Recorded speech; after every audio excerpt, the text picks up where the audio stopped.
Vamos lá, meu povo. Nós vamos trabalhar esse assunto aqui hoje. Chegamos num assunto que para mim é um assunto maravilhoso. Nós saímos da Antiga Aliança, saímos do Antigo Testamento, falando sobre a morte lá, viemos para o Novo Testamento. E se você tiver com a sua Bíblia, nós vamos usar o texto de João, livro de João, capítulo de número 11. Livro de João, capítulo de número 11, versículo 23. É um texto que vai nos dar várias informações sobre a questão da ressurreição, como que a pessoa vai ressuscitar, e vai dar sequência naquele texto que nós lemos ontem, que é o texto de Daniel 12, quando diz que nos últimos dias, muitos que dormem no pó da terra ressuscitarão, alguns para a vida eterna e outros para o desprezo eterno. Então nós encontramos agora esse texto que se encontra no livro de João, capítulo de número 11, versículo de número 23, que diz da seguinte maneira, vou ler junto com vocês para nós discorrermos e pontuarmos algumas coisas, para nós começarmos a orar. Diz da seguinte maneira, e respondeu-lhe Jesus, teu irmão há de ressuscitar. Disse-lhe Marta, eu sei que ele ressuscitará na ressurreição do último dia. Então Jesus lhe disse, eu sou a ressurreição e a vida. Aquele que crer em mim, ainda que esteja morto, viverá. Quero que você foque nisso aí. Aquele que crer em Jesus, ainda que esteja morto, viverá. E todo aquele que vive e crê em mim, não morrerá eternamente. E ele vai finalizar com essa pergunta. Vocês crêem nisto? Vocês crêem no que eu estou falando? Que aquele que está em mim, mesmo que esteja morto, viverá? E aquele que vive e está em mim, não morrerá eternamente? Vocês acreditam nisso? Isso foi uma pergunta que Jesus fez para Marta. E eu vou te dar o contexto aqui, para o Senhor Bete. O contexto do que está acontecendo, para que nós possamos entender sobre a questão da vida que nós não vamos nos acabar ou apagar pós-morte. O texto que se encontra no livro de João, acontece que Lázaro, amigo de Jesus, venha a falecer. Quando Lázaro falece, manda avisar Jesus que seu amigo morreu. Chega para Jesus e fala assim, olha, aquele que tu amas veio morrer. Jesus disse assim, se ele está morto ou se ele dorme, vamos acordá-lo. Os discípulos de Jesus falam assim, é normal, se está morto, ele vai despertar, logo está salvo. Jesus diz assim, não, Lázaro morreu. Só que Jesus vai esperar por um tempo de 4 dias para voltar aonde Lázaro está. E aí, se vocês lembram, estão me acompanhando, vocês sabem que eu disse para vocês aqui nesse tempo, que existia aquele pensamento que a sombra ou a alma da pessoa ficava rodeando o seu corpo, enquanto ela estava ali, morta ou sepultada. Então, os judeus tinham ratificado que esse tempo seria aproximadamente 3 dias, que até 3 dias poderia haver uma possível vivificação do corpo que estava morto, porque alguém poderia fazer que a alma voltasse e entrasse nesse corpo. Jesus começa a quebrar as expectativas. Jesus, ele não vai no 3º dia, para provar que para Cristo não tem tempo determinado para haver milagre. Cristo pode trazer pessoas de volta à vida no momento que ele decidir, no momento que ele quiser. Então Jesus, ele vai esperar por 4 dias. Nesses 4 dias ele volta para a cidade onde está Lázaro enterrado. Ele encontra com Marta. Na seu encontro com Marta, ele diz para Marta, ele tenta consolar Marta. Aquele consolo que a gente fala com uma pessoa que perdeu um ente querido. Calma, tá tudo bem. A fulano está na eternidade. Olha, no dia da ressurreição você vai ver fulano de novo. Jesus chega para Marta e vai dizer para ela, o seu irmão há de ressuscitar, há de voltar à vida. Marta vai usar uma expressão que não é muito comum naquele ambiente que ela estava vivendo. Ela diz assim, eu sei que o meu irmão vai ressuscitar na ressurreição dos mortos no último dia.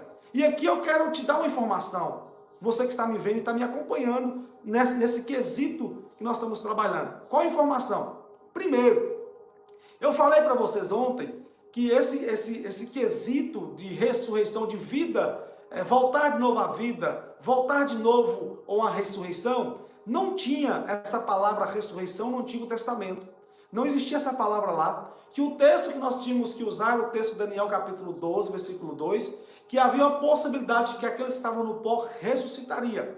Então nós vamos perceber que essa ideia de ressurreição, de vida após a morte, ela foi desenvolvida no período intertestamentário, naquele período onde que os fariseus começaram a construir as sinagogas na região da Babilônia, naquele cativeiro ali, onde os fariseus começaram a construir a Babilônia. Então eles, juntamente com os medos, com os persas, com os babilônios, com aquela cultura que estava ali ao redor, eles desenvolveram essa ideia de vida após a morte, que eu falei para vocês ontem, que Daniel fala sobre isso. Só que entre esses fariseus tinha um grupo dos saduceus.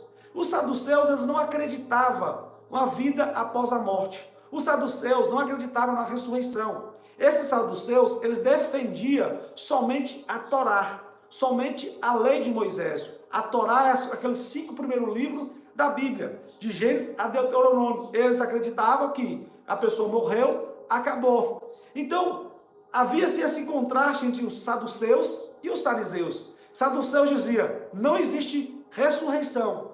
Fariseus dizia, existe vida após a morte. Existe a ressurreição.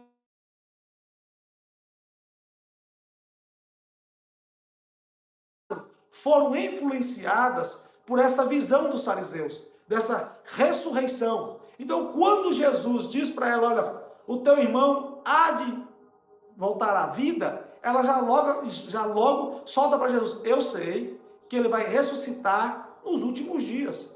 Eu sei que ele vai voltar de novo nos últimos dias. Ela está usando o ensinamento que ela aprendeu com o grupo dos fariseus, ou com aquele grupo ali. Jesus vai voltar a dizer para ela, e vai rebatê-la na sua informação, dizendo assim, olha, eu sou a ressurreição e a vida. Jesus está dizendo para ela assim, olha, sou eu, que sou a ressurreição. A ressurreição está em mim. Eu que trago o poder da ressurreição. É eu que trago o poder da pessoa viver eternamente. Sou eu que posso fazer isso. Jesus está dizendo para Marta, olha, você não precisa esperar para o final da vida, para que você viva eternamente. Você não precisa esperar para que tudo acabe, para que você tenha vida eterna. Eu sou a ressurreição e eu sou a vida. E aí você precisa imaginar como que ficou a cabeça de Marta. Peraí, o Senhor é a ressurreição, o Senhor é a vida? E Jesus vai usar um texto que para nós cristãos é magnífico. E para aqueles que não creem em Jesus, é um texto que causa desespero. Por quê? Ele diz o seguinte, aquele que crê em mim, ainda que esteja morto, viverá. Jesus está dando uma segurança para todos aqueles que crerem nele. E aí as pessoas ficam assim, mas por que eu preciso ser cristão? Por que eu preciso ser crente? Porque as bênçãos do reino de Deus não é somente para esta vida, não é somente para esse momento. O texto de 1 Coríntios capítulo 15, nós vamos entrar posteriormente, quando vai falar sobre a aniquilação da morte, sobre a ressurreição de Jesus, o escritor, que é Paulo, vai dizer o seguinte, se vocês esperarem em Cristo somente nesta vida, vocês são os mais miseráveis que existem. Porque a esperança em Jesus não é só para agora, mas a esperança em Jesus é uma esperança eterna, é uma esperança de vida eterna. E a segurança do cristão é que ele tem vida eterna em Jesus. E mesmo que nós estivermos mortos fisicamente, se nós crermos em Cristo, nós vamos viver. E aqui entra uma dificuldade de entendimento. Como assim? Como que eu vou viver estando em Cristo? E Cristo está dizendo assim, a segurança para todos aqueles que creem em mim, não é simplesmente uma vida de paz, uma vida de alegria, uma vida cheia de coisas extraordinárias aqui na terra, mas uma segurança eterna, que mesmo que nós estivermos mortos no túmulo, nós viveremos. Deus está dizendo que todo cristão nele, todo aquele que crer nele, tem a vida eterna, tem a vida sobrenatural em Jesus. Agora presta atenção, e ele não só fala somente isso, porque ele diz, aquele que estiver morto e crer em mim, viverá. Mas ele vai dar sequência. E todo aquele que vive e crê em mim, não morrerá eternamente.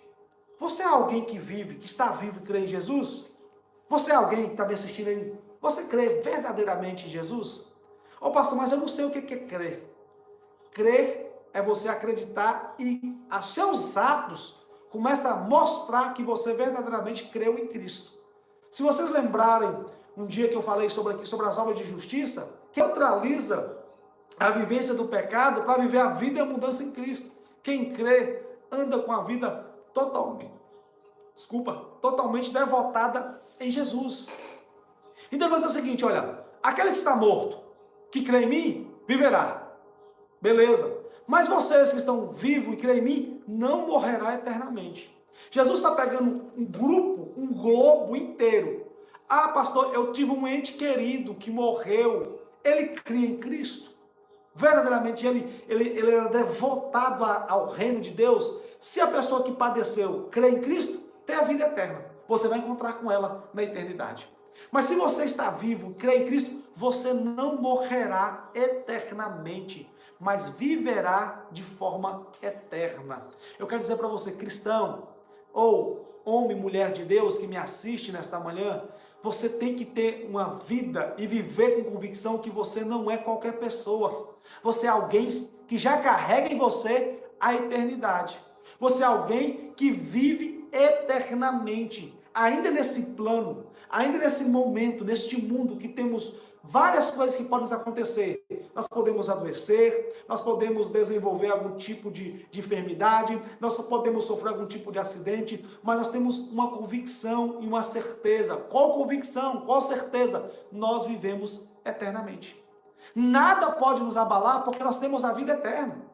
Então é por isso que eu digo para vocês que nós não precisamos andar com esse desespero, com medo da morte. Porque a morte já não reina mais em nós. A morte já não tem o poder de operar mais em nós. Mas, pastor, e quando eu chegar o tempo que eu vou ter que descer o túmulo? Isso não é desespero. Isso será uma transição. Que você vai sair desse plano, desse corpo físico, dessa vida corruptível, dessa carne corruptível, e vai receber um corpo glorificado. Um corpo de glória, um corpo que é eterno, um corpo que não mais adoece, que não mais sofre as labutas e o sofrimento dessa terra. Então isso é ter a vida eterna em você. Então Jesus está dizendo para Marta, olha, deixa eu te falar, Lázaro morreu, mas Lázaro crê em mim, então logo ele viverá. Mas você, Marta, que está viva, mesmo estando viva, você carrega em você a vida eterna.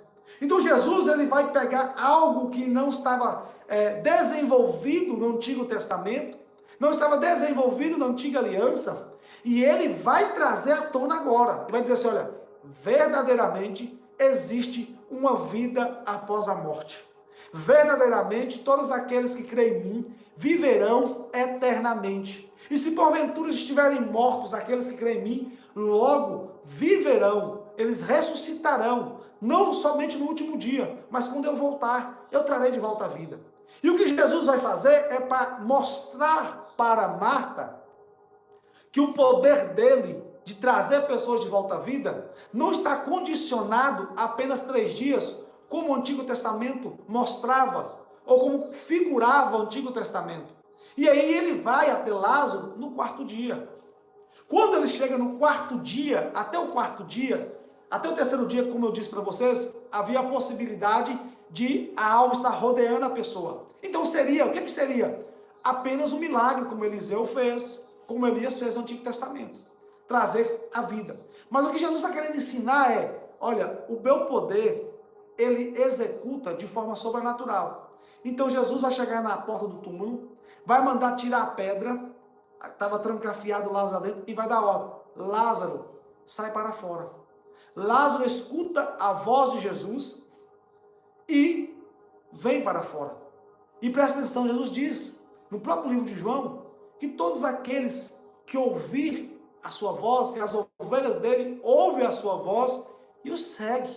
Todos aqueles que ouvem a Cristo e o seguem são pessoas que estão salvos em Cristo. Então Jesus dá uma ordem para Lázaro e Lázaro sai para fora. Lázaro volta à vida depois de 4 dias. Irmãos, quem conhece sobre aí a pessoa que mexe com cadáveres para preparar pessoas para enterrar, sabe que no 4º dia a pessoa já está num momento de degradação, já está ficando podre, a pessoa já está passando para aquele momento de acabar ali mesmo. Então, Lázaro com certeza já estava se decompondo. Jesus dá uma ordem e Lázaro sai de lá totalmente enfaixado, seus olhos enfaixados, suas mãos enfaixadas. Era assim que eles faziam, eles enrolavam a pessoa num pano e colocavam dentro de uma tumba. O Jesus provou que nenhuma lei natural, física, química ou da ciência pode impedir o morto voltar à vida quando Jesus dá uma ordem. Eu quero rematar aqui para nós orarmos. Eu quero dizer para você que é cristão, que ainda não tem a segurança de uma vida eterna, você precisa aproximar mais de Cristo e orar a Ele para que você tenha essa certeza da vida eterna. Todos os apóstolos, todos os homens da igreja primitiva, todas as mulheres da igreja primitiva e que nos antecederam, eles tinham a confiança e a convicção da vida eterna. Era por isso que eles não negavam a fé em Cristo. E era por isso que eles não retrocediam diante de alarmes de risco de vida. Quando os cristãos foram colocados no Coliseu, eles não retrocederam. Eles não negaram a Cristo, porque eles tinham a confiança da vida eterna. Eles sabiam que passaria da morte para a vida. Que esse corpo carnal se desfaria, mas eles teriam um corpo eterno em Jesus. E eu quero dizer para vocês, meu irmão, que Jesus Cristo, ele inaugurou de forma perfeita o mundo ou o paraíso. Foi ele que inaugurou a eternidade através do poder da ressurreição. E aqui eu quero terminar. Você crê em Jesus? Foi a pergunta que ele fez para Marta. Crê nisso? Crê em quê, Senhor? Que aquele que está morto e crê em mim, viverá. Mas aquele que vive e crê em mim, não morrerá eternamente. Nós não sofreremos o dano da segunda morte. Nós não sofreremos o dano do castigo eterno. Nós não sofreremos o dano do sofrimento eterno. Nós somos as pessoas que cremos em Cristo. Logo, Cristo nos deu o direito de ter uma vida e vida em abundância. Nós temos que viver bem aqui. Uma vida regalada de paz, de alegria e de comunhão com Cristo. E quando nós passarmos daqui para o túmulo, nós vamos voltar com Cristo para viver uma vida eterna. Eu quero dizer para você que quando nós passarmos daqui, nós não vamos ficar inertes. Nós vamos ter vida também. Então amanhã nós vamos falar sobre o paraíso. Para onde nós vamos?